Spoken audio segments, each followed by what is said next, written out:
and always perfecting the pitch, always perfecting the story, using the past experience, past fundraising meetings, saying, hey, listen, what did we do well? What did we do poorly? And myself and my co-founder both being student athletes, and that's one of the reasons I love him and have a tremendous respect.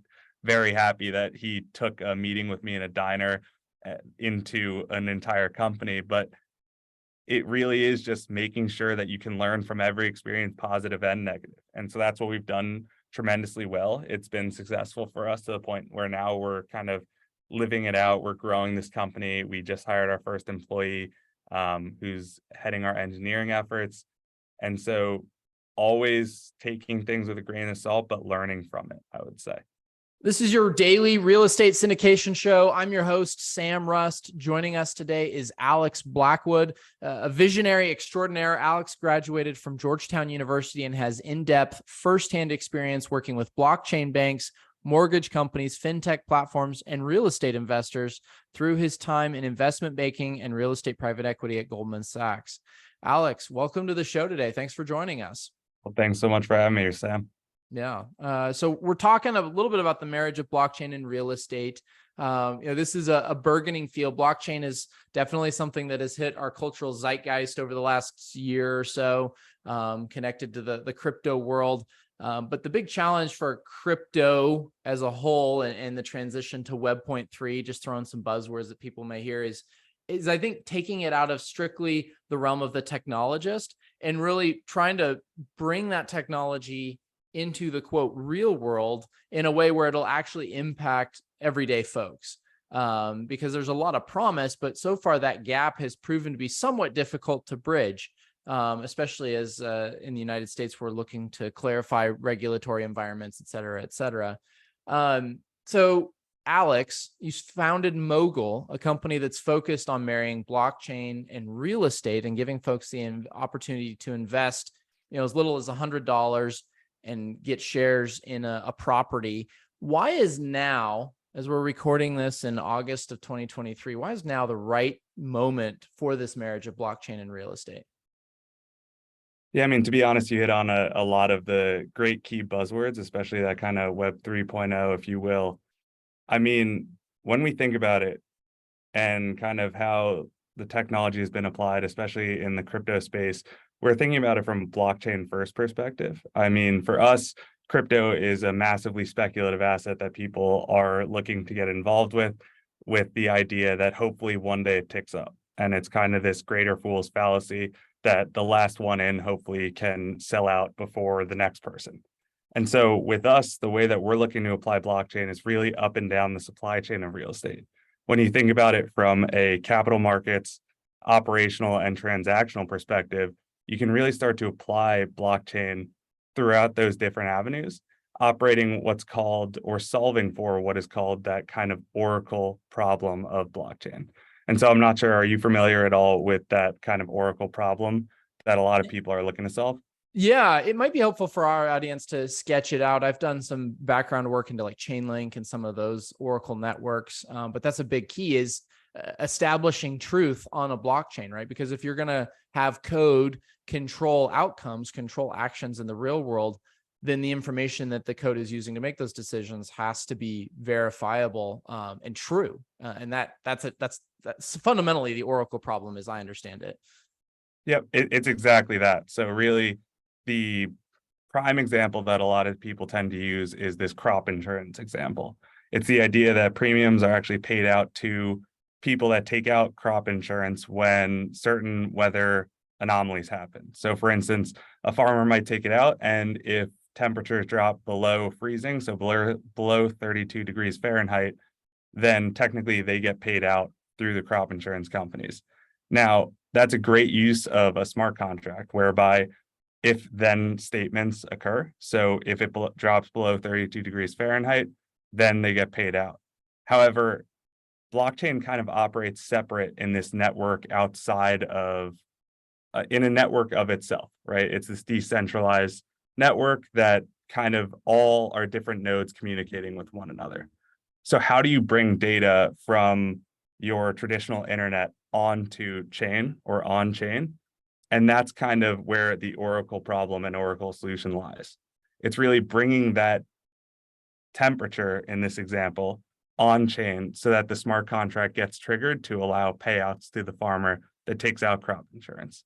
And so for this instance, a lot of people are looking to solve it in the chain link that you had mentioned through partnering with very trusted sources like the weather channels of the world that basically constantly stream and upload content on chain. So that way that that way temperatures are constantly monitored. So that makes sense from like a crop insurance. I agree. That's a pretty specific and pretty easily understandable, example of what we're dealing with here. But what does that mean in real estate? What types of problems are we trying to solve in real estate that you need oracles for? Yeah, I mean, pretty much the entire asset class itself, right? The real estate being a real world asset, you really have to communicate from real world on chain. And so thinking about it from a transactional perspective, when we think about title insurance, we basically pay an upfront premium to protect us against worst case scenario that you have this kind of muddy or clouded title. And so the way that you can solve this at an Oracle solution problem is really by operating and bringing that title on chain. Now, how do you do that? You have to partner with governments in the space. You have to partner with local county clerk's offices. You have to partner with title insurance providers in order to bring it all on chain. So if you think about it from a county clerk office, where is title being held right now? But kind of in these servers that if for whatever reason something happened to those servers, all title would go out the door. And so if you were to partner with these county clerk's offices to bring the title on chain and it's registered and all the data is held on chain on this decentralized network, then thereby there would be no more muddied or cloudy title. And so the Oracle solution is really bringing all that data, whether it be title insurance or whether it be the actual property logistics, whether it be the actual supplies made to use the house. If you can bring all of that data on chain in this immutable ledger, interacting with the smart contracts, you basically remove any inefficiencies and archaic processes that you have in the entire real estate sector. Yeah. That makes a lot of sense. I think that clean title, tracking title is one of the easiest use cases for crypto. The challenge, as you sort of highlighted there, is you're dealing with government entities. Government entities are not known for being at the cutting edge of technology, far from it. Is that the problem that Mogul is trying to solve, is bringing title from individual counties or even states on chain? How can we achieve that that beginning mass to be able to see adoption on somewhat of a wider scale? It feels like we're kind of at a chicken and egg stage where, we need all this data on chain to be able to deliver the efficiencies that we all believe are there that can be realized, but you can't really realize those until all the data is there. And there's this push pull of, there's not a lot of benefit until you have that critical mass. Yeah, I mean, when we at Mogul are thinking about it, right, it's as exactly as you highlighted, this chicken or the egg problem. But when you have a lot of these industries that are kind of on the cutting edge, needing government buy-in, a lot of times the governments don't buy in until it's ultimately too late. And so, for instance, in the case of Uber and ride sharing, the taxi cab industry kind of attacked Uber and ride sharing until at some point Uber was so big that the government had no choice but to actually work with them to come to an ultimate solution.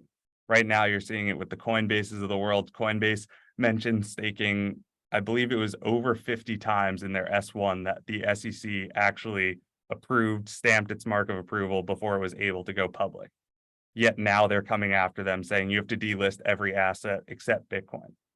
And so with real estate, with how we're approaching it, it's really by solving a back office inefficiency perspective first, because that's all we can truly do right now. And then as you scale up, it's then partnering with the governments as you have kind of this mass, as you have a reputable source and a history behind you to be able to say, listen, we've done this for so long. We know every pain point that happens up and down the supply chain of real estate. If you work with us, we'll work together to make sure that we reduce your back office costs, we provide complete transparency, and we're never in a position of muddy title, of cloudy operations, lack of transparency. And so that's kind of what we're looking to do right now, is solving that back office inefficiency, offering these fractional ownership in these entities, that once the property is on chain, we can scale up rapidly through the use of users on one end of the supply side or on the demand side, and then property owners on the other end of the supply. Yeah.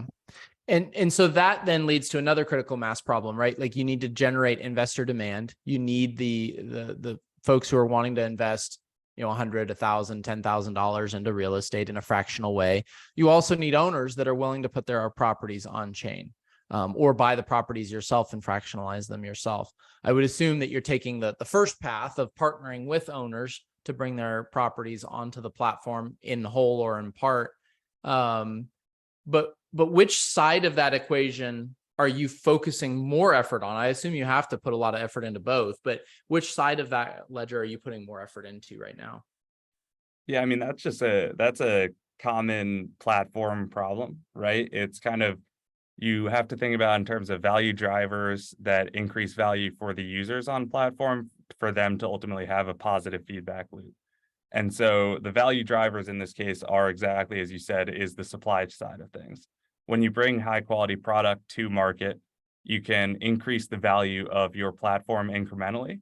However, it's that user buy-in that allows us to add more high quality product. So again, a kind of circularity there. And so right now we've actually partnered with property owners and investment brokerages on the supply side of the equation, because we know as we ramp up and as we scale up, we're going to need to have this kind of endless inventory of very high quality product, so that our work doesn't falter and our users buy in and then can spread the word of Mogul to everyone, saying, listen, this is something that I just got involved with. These are the returns I'm experiencing. This is kind of the educational component to it, and how Mogul is looking to achieve that massive transparency to the end user, and kind of walk them through the entire real estate investing transaction. And once that happens is when more supply comes online, floods the market, but then it's met with the equal demand that then circles back, and then we can start adding more products to incrementally add value to the end users that will incrementally add more supply. And it's kind of just this never-ending loop that we have to solve for. And we really are a platform business, offering that ownership and partnering with on the supply side. So now that we have the supply side, is really as we're looking to grow, is the demand side of the equation. Yeah. You mentioned, as I was digging into your website a little bit, I found one spot where you said you evaluate 1,000 properties for every one that you bring on. What does your evaluation process look like before you get a property onboarded to the point where somebody could invest into it? Yeah, I mean, so when we look at individual properties, I mean, it is a number of different markets that we are targeting. So we're looking at the Sunbelt regions. We're looking at this high price to rent dislocation. And so in those regards, we've actually partnered with investment brokerages in these sub-markets that we're targeting. With them, we say, listen, these are the types of rents that we're looking for. These are the types of yields that we're looking for. These are the types of prices that we're looking for. And then we go back to our lending partner and ask, what are the interest rates that we could get? This is what it means to have accretive leverage on a property. Then we go out to our property managers or our investment property owners.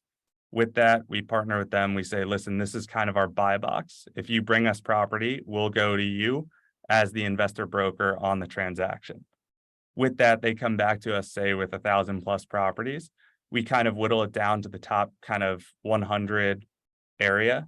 And then we do greater diligence around each of them, calling each of the property owners, getting kind of the qualitative aspect of everything, making sure that it's zoned and it's in the right, I guess, are there any limiting factors that would eliminate properties right out the bat?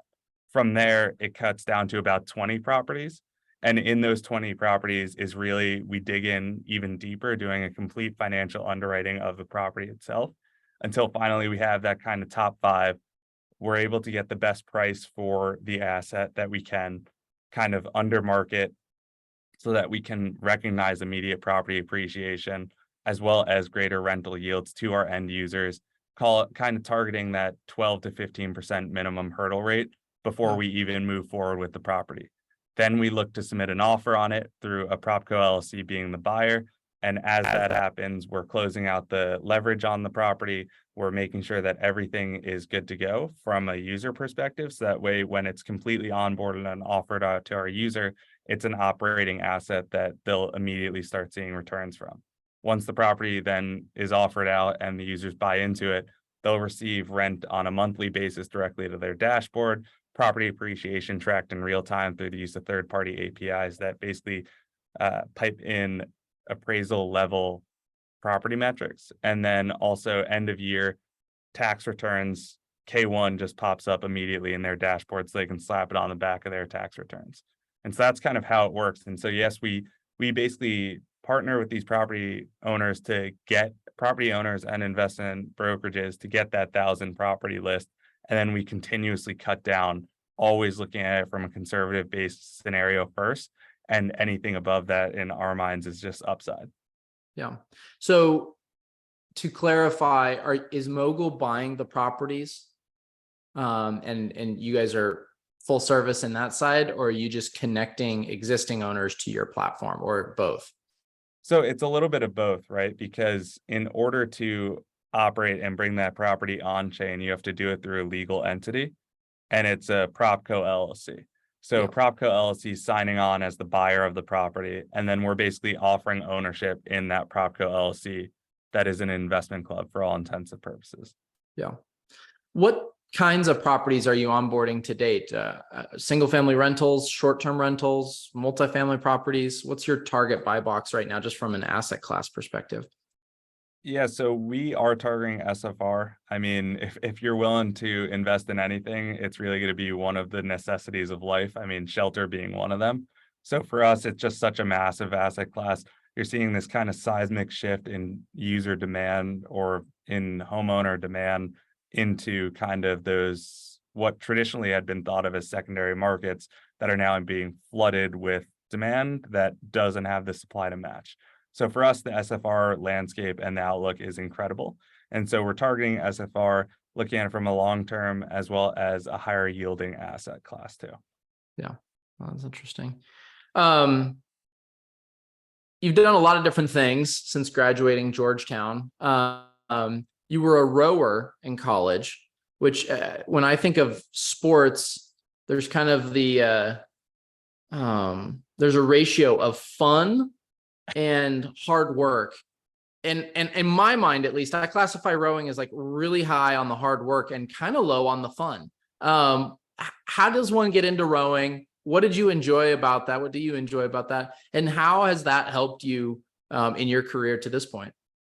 Yeah, I mean, I completely agree with it. It's a medieval form of torture. That's why I don't touch the thing anymore. But but I will say, to be completely honest with you, I kind of stumbled into it. I thought I was going to be a baseball player all my life. I was kind of rowing is filled with, and forgive me for any of the rowers out there that don't feel this way, is filled with really athletic looking, unathletic people. And by that, I mean, we know what to do in a boat. We know how to push ourselves to the upteenth degree. We know that mental discipline. But if you threw us a basketball, we wouldn't know how to do anything with it. Right. And I mean, there are obviously exceptions to the rule, and I don't mean that as a diss by any means, but I just saw it as something that you get out what you put in, and it's a very efficient sport. It is kind of crazy, the trade-off where you're basically doing thousands of hours of prep work in order to compete for 36 minutes in a season. So it is a ridiculous sport. Got into it actually because I was introduced to it in my high school, tried it out, thought it was great, realized I was kind of solid at it to the point where maybe, hey, I can get recruited out of it. And so with that, I love the camaraderie about it. I love the team sport aspect of it. Really, everyone's working together to get towards a common goal at the end line.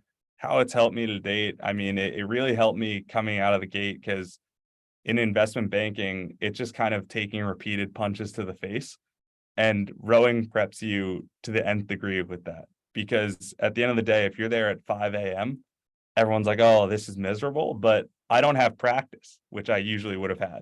So I was more than willing to pull those all-nighters in compared to what I had previously gone through. Yeah.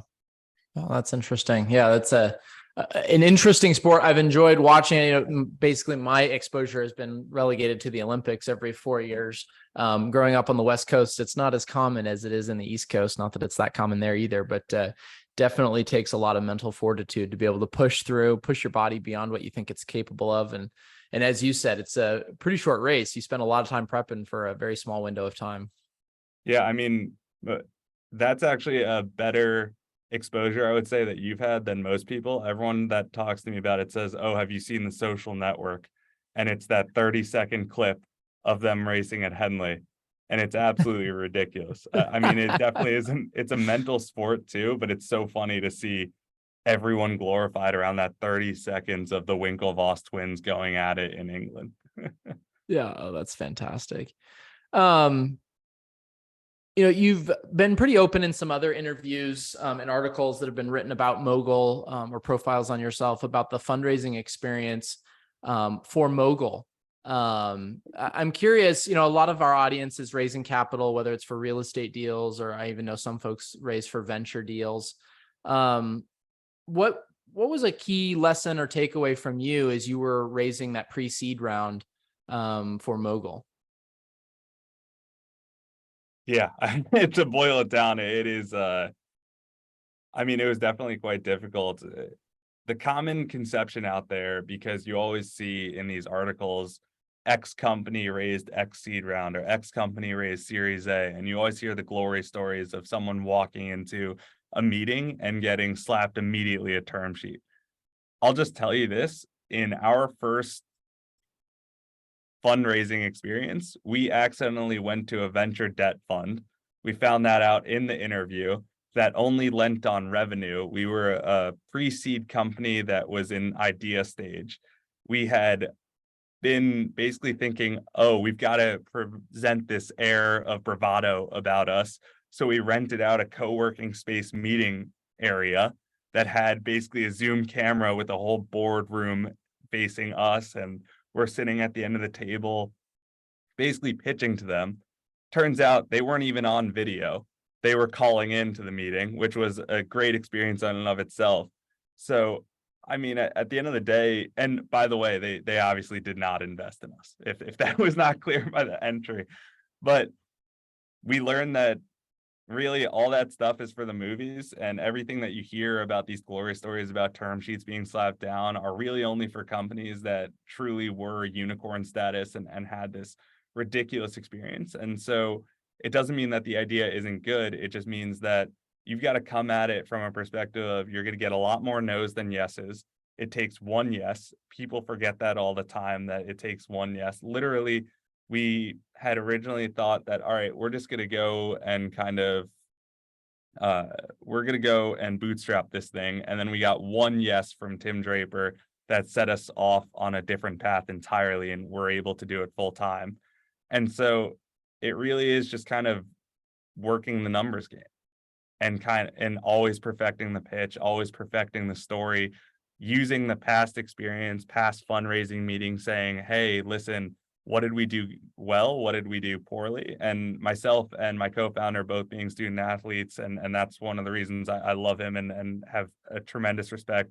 Very happy that he took a meeting with me in a diner into an entire company. But it really is just making sure that you can learn from every experience, positive and negative. And so that's what we've done tremendously well. It's been successful for us to the point where now we're kind of living it out. We're growing this company. We just hired our first employee who's heading our engineering efforts.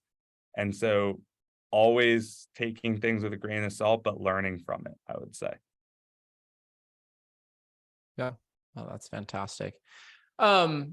As we get ready to close up here, Alex, what's a habit, a daily, weekly habit that has helped you get to where you are today that you could share with our audience? Daily or weekly habit? Huh. That is, I mean, to be honest with you, it really is. I find that you do have to use kind of a personal time approach to things. I think that a lot of founders and a lot of people out there think that the grind set mentality, right, is 24/7. You never stop grinding. You never should do anything for yourself. It should all be in on the company. I would say working out, getting physically active has been an absolute massive, I guess, mental health space, I would say, as well as physical health space. Myself, my co-founder, we play tennis all the time with one another. We play basketball with one another. I'm not nearly as good as him, obviously, but because he was a tennis player in college, but at the same time, using that to really decompress, let your mind work, engaging that kind of 99% of passive brain power in everyday work is kind of the biggest key in my mind to any longevity around any career. Yeah, I would totally agree. Physical fitness, you only get one body, you should train it well. And it'll enable so many other things beyond just the satisfaction of seeing improvement and maintaining fitness. So, well, Alex, really appreciate you coming on the show today. I think it's been helpful for our audience, fun to learn about what's happening in the technology space vis-a-vis real estate. If folks want to learn more about what you're doing at Mogul, how can they get in touch? Where can they go to read more information? So I would go to www.mogul.oo, not .com, .oo, I would say. Fantastic. Well, thank you, Alex. Thank you to our audience for joining us. This has been another episode of the Real Estate Syndication Show. I'm your host, Sam Rust, signing off.